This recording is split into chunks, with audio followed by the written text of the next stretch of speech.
Buenos días o buenas tardes, profesor y compañeros. El grupo de Yarelis Ríos, Gloria Fernández, Maylin Sánchez, tenemos el agrado de poder compartir con ustedes sobre las operaciones de almacenamiento específicamente para productos perecederos, productos farmacéuticos y productos peligrosos.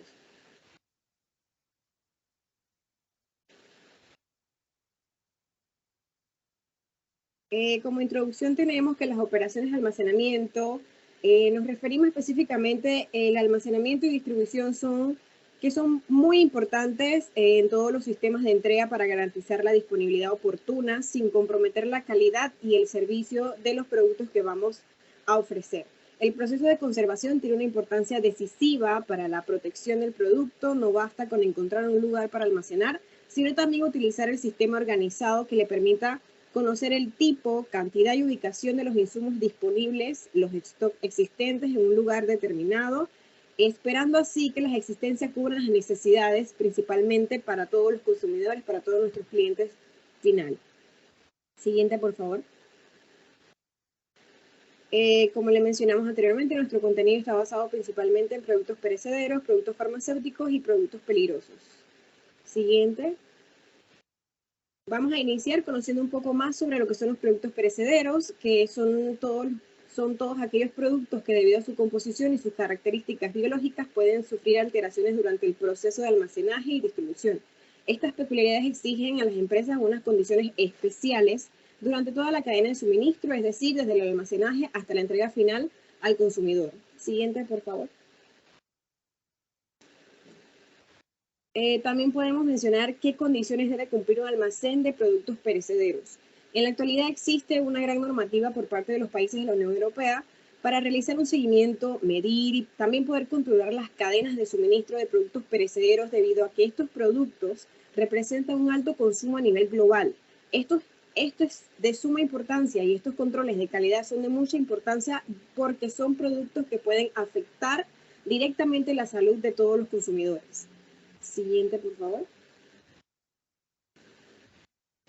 También podemos mencionar algunas condiciones importantes que deben tener estos centros de distribución, como son el control de acceso, el proceso de carga y descarga ágil, la gestión eficiente del stock, el control de la temperatura y la humedad, y también la máxima higiene. En el control de acceso podemos también tomar en cuenta que debemos tener acceso restringido a algunas zonas del almacén.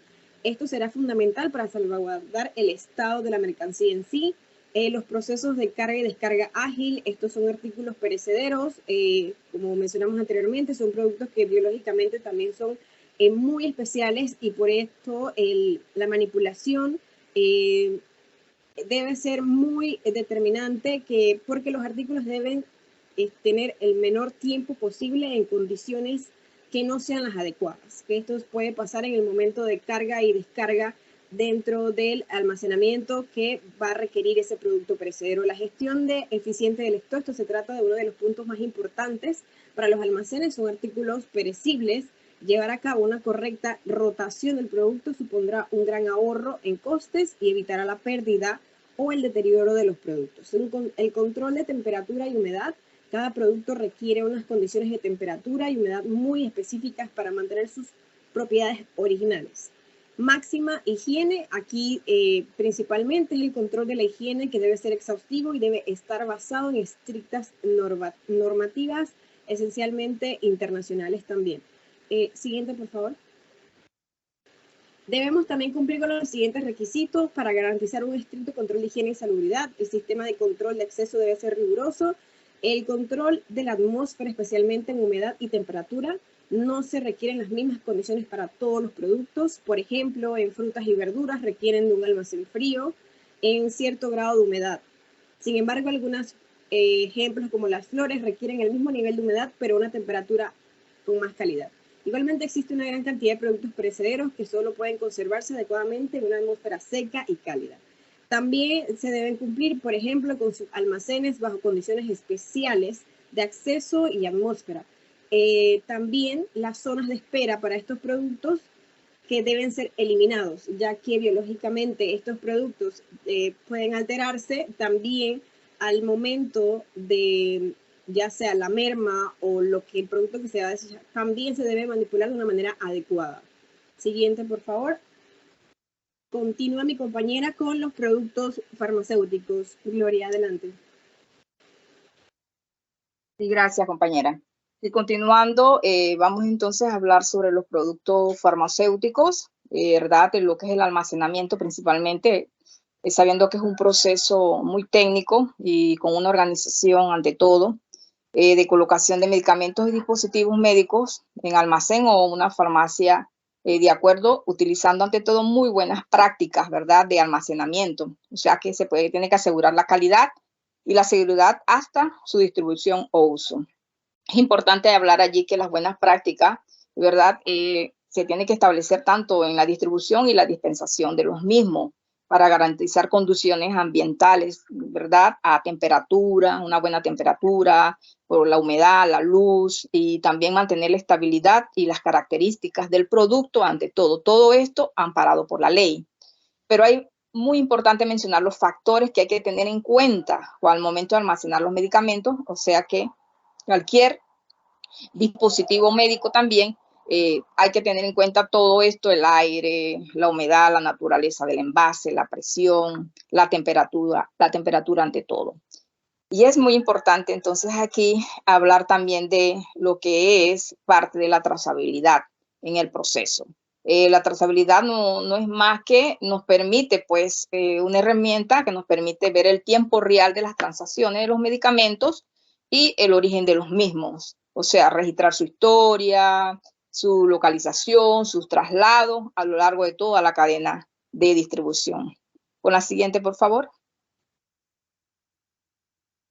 Sí, allí donde hablamos entonces, ¿verdad? De los almacenamientos, pues, que hablamos y vemos allí que es muy importante ver y controlar todos esos procesos del farmacéutico, ya que hablar de ese almacenamiento podemos decir que es un eslabón tan importante en la cadena logística, porque es de medicamento y todo eso, uso humano, tiene que estar en condiciones óptimas, porque eso es para los pacientes que lo necesitan y dentro de un plazo razonable ante todo.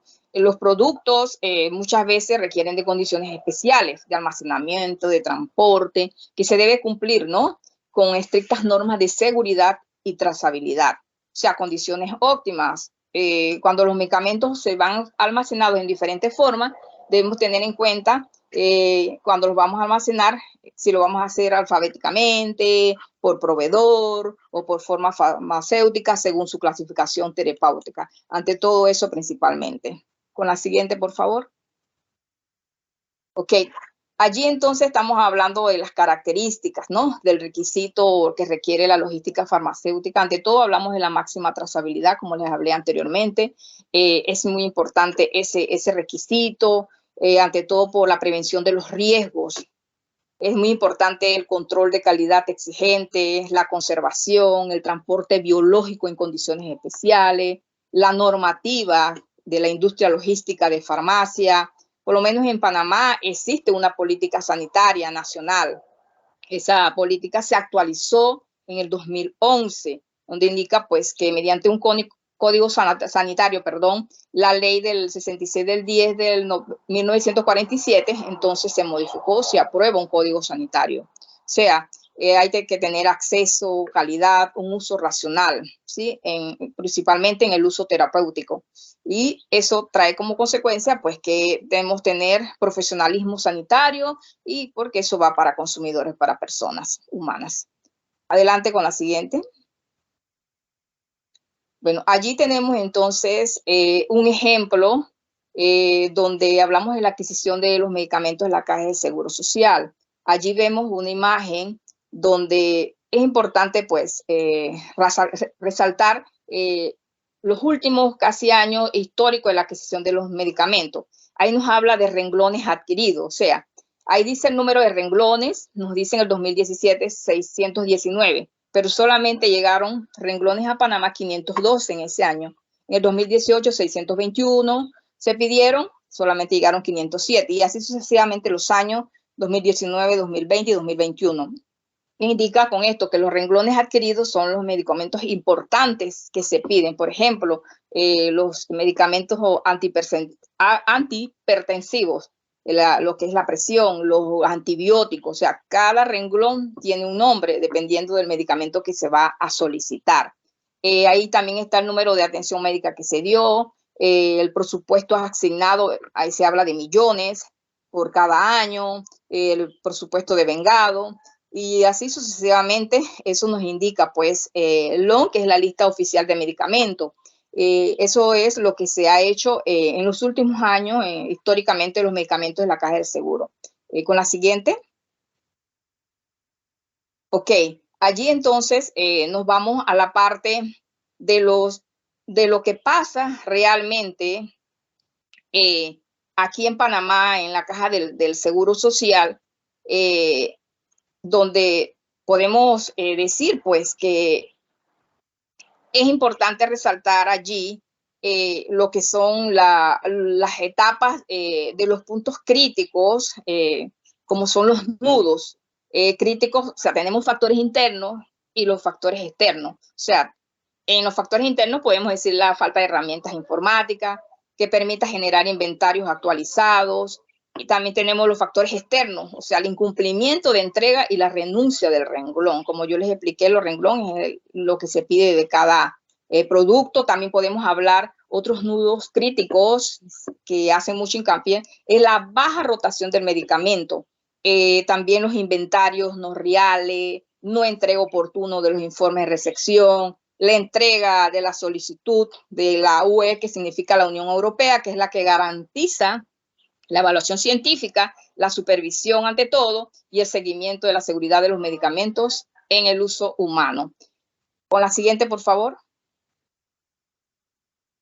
Dejamos entonces con el siguiente punto de la mercancía peligrosa a la compañera. Adelante.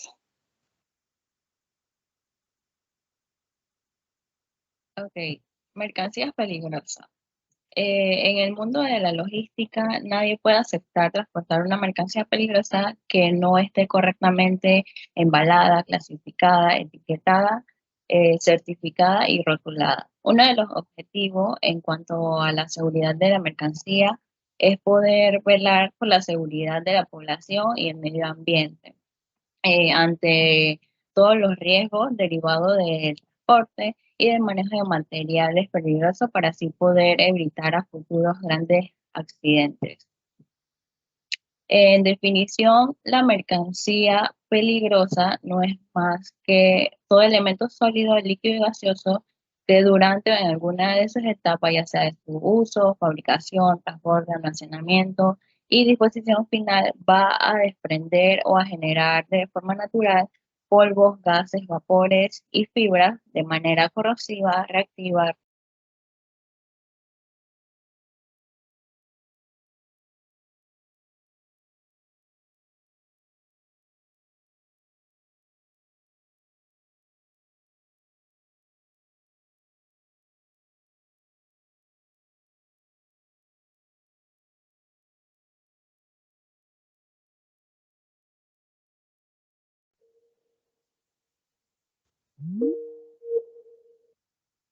Podemos encontrar medidas generales para el transporte de todo tipo de mercancías peligrosas.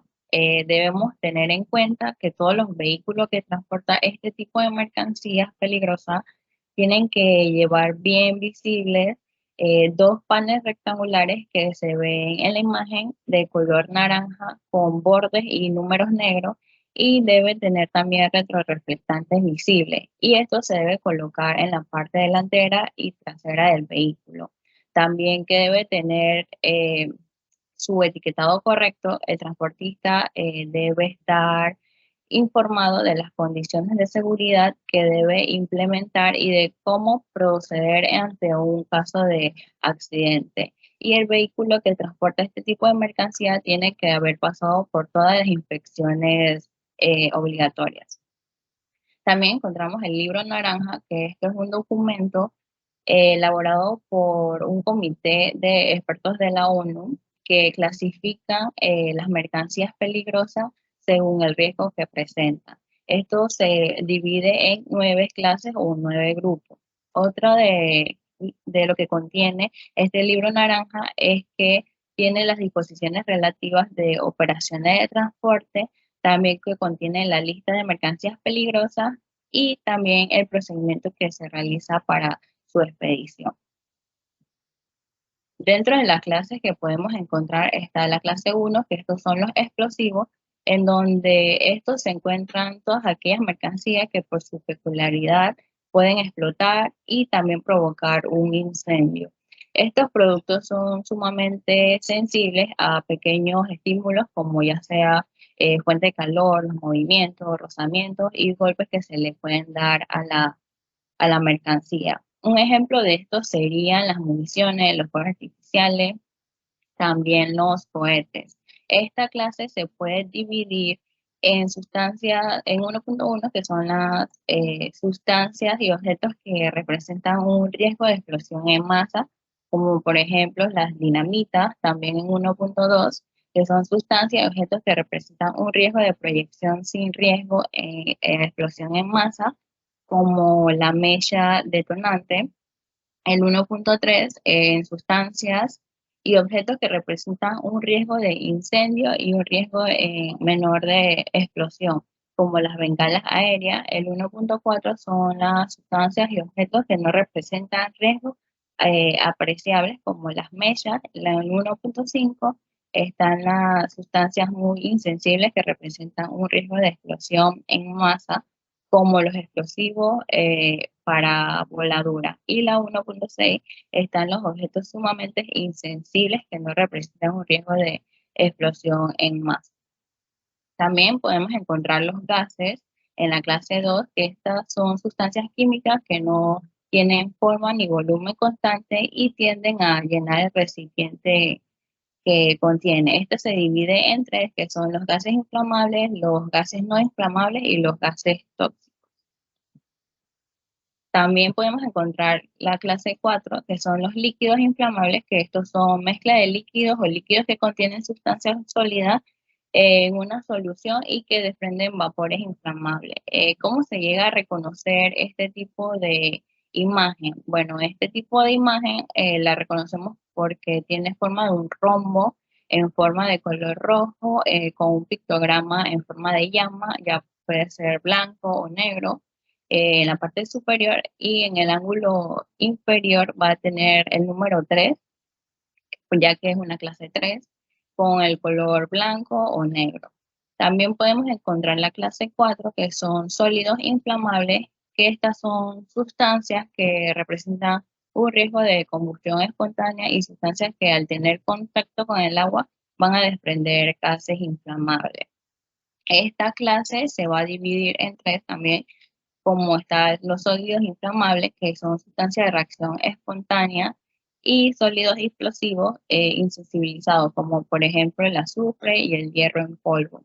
También está la 4.2, que estos son sustancias que pueden experimentar combustión espontánea, como por ejemplo el algodón húmedo, y el 4.3 son sustancias que en contacto con el agua van a desprender gases inflamables, como por ejemplo el calcio y el carburo. Este tipo de mercancía de clase 4 debe estar lo más fresca posible y seca durante su viaje. Y esto se debe ubicar alejado de toda fuente de calor, como las chispas, las llamas, las tuberías y también las calefacciones y la radiación solar. También podemos encontrar la clase 5, que estos son los corresponde a las sustancias y componentes y peróxidos orgánicos, que esta se divide en dos, que son los materiales componentes y los peróxidos orgánicos. Los materiales comburantes, estos son debido a que su alto contenido en oxígeno suelen ser materiales muy reactivos y pueden generar una reacción con otros materiales inflamables o combustibles. También está el 5.2, que pueden ser los peróxidos orgánicos, que estos facilitan los incendios y estos deben estar almacenados en lugares fríos para mantenerlos inactivos. También encontramos la clase 6, que estas son sustancias tóxicas y sustancias infecciosas, que estas son todas sustancias que al ingerirla, inhalarla o estando en contacto con ellas pueden ocasionar daños a la salud o al medio ambiente, como por ejemplo las lesiones o incluso la muerte. Esta se divide en dos, que son sustancias tóxicas, como por ejemplo el plaguicida, y también está el 6.2, que son sustancias infecciosas como los desechos clínicos. También encontramos la clase 7, que son los materiales radiactivos, que estos son sustancias que emiten cualquier tipo de radiactivo y pueden ser dañinos para el ambiente y para la salud. Ejemplo de estos radiactivos sería el yodo 131, el cesio y el cobalto 60, que estos son productos que actualmente se están usando en la medicina.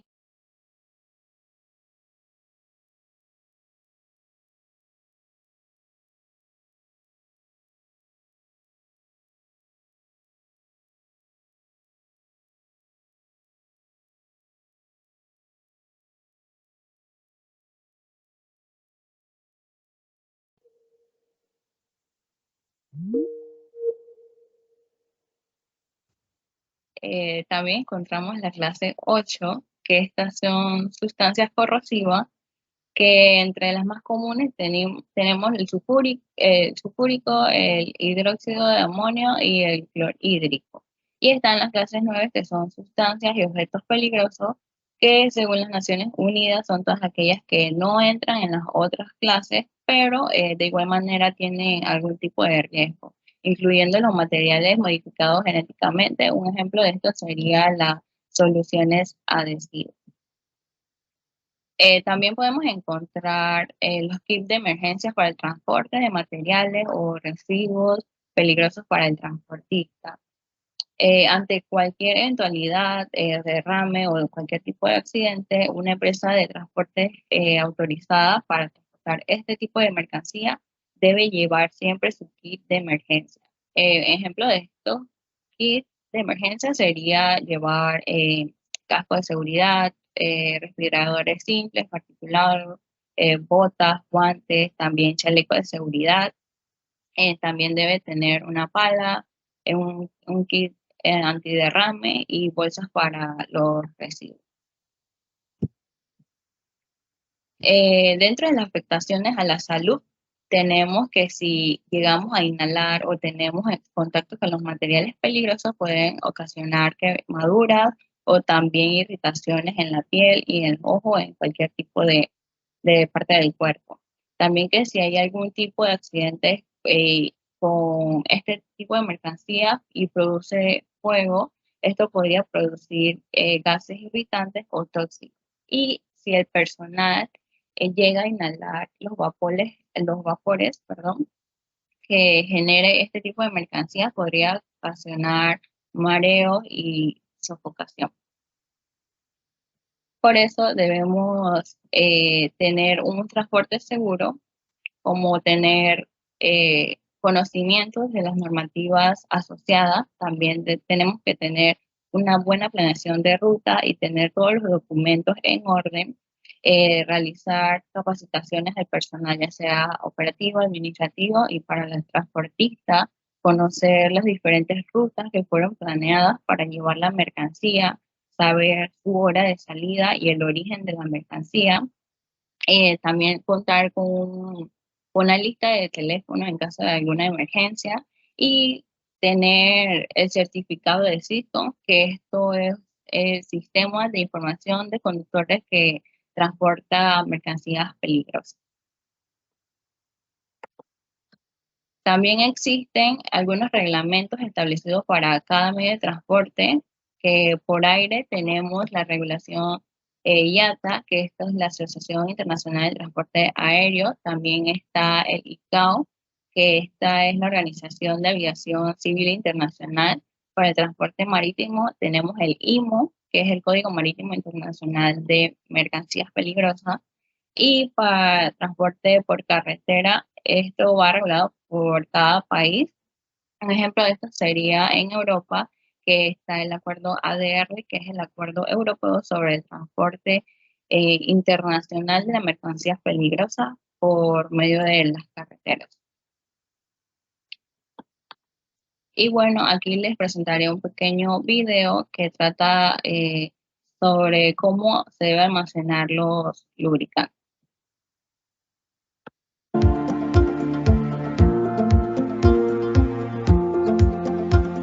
Es importante tener un correcto almacenaje y manipulación de lubricantes porque la mayor parte de contaminación del lubricante se da en el almacenamiento y en los procesos de manipulación, tanto manipulación dentro de los almacenes como en el trasvase de los lubricantes. Si se almacena en turriles habría dos formas. Uno, apilados uno sobre otro, como podemos ver aquí en los almacenes de Finilager, tenemos 3 niveles, porque colocar un cuarto nivel implica riesgos de seguridad, ¿no? Siempre hay que colocar un pale, los turriles, otro pale y turril, máximo 3.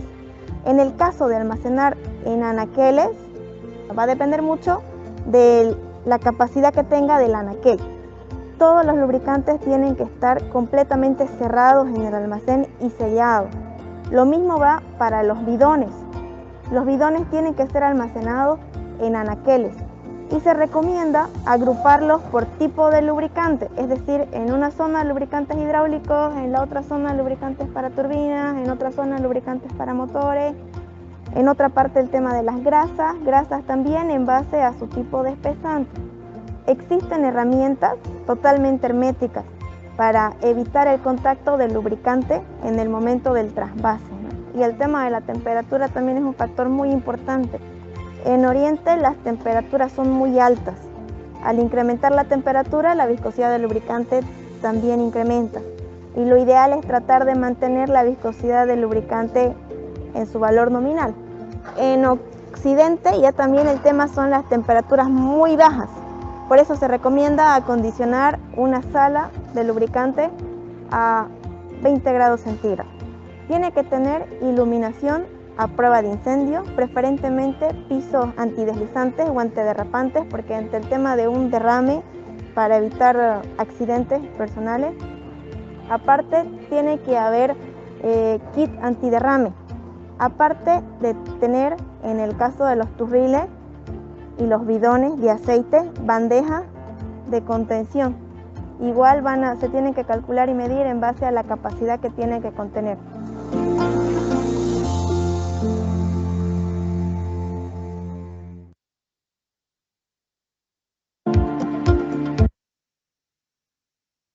Y bueno, como conclusión,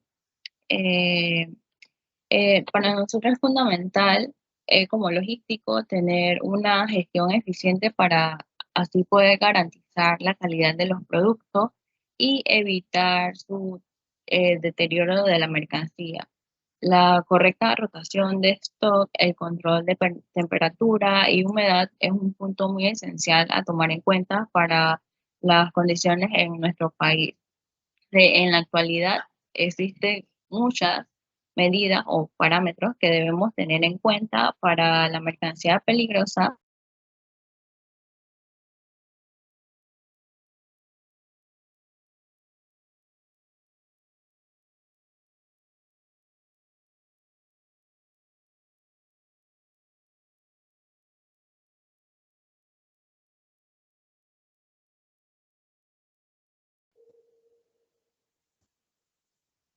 Con sumamente delicadeza, esto porque son productos muy sensibles. Por eso tenemos que considerar los reglamentos que tienen cada tipo de modo de transporte, sus diferentes clases, y lo principal es que debemos contar con capacitaciones del personal de la empresa para que puedan manipular mejor la mercancía de manera más segura. Y tenemos que tener en cuenta que los procesos de distribución son importantes, ya que estos nos brindan grandes beneficios a las organizaciones o a la empresa, ya sea por los productos perecederos, peligrosos y farmacéuticos.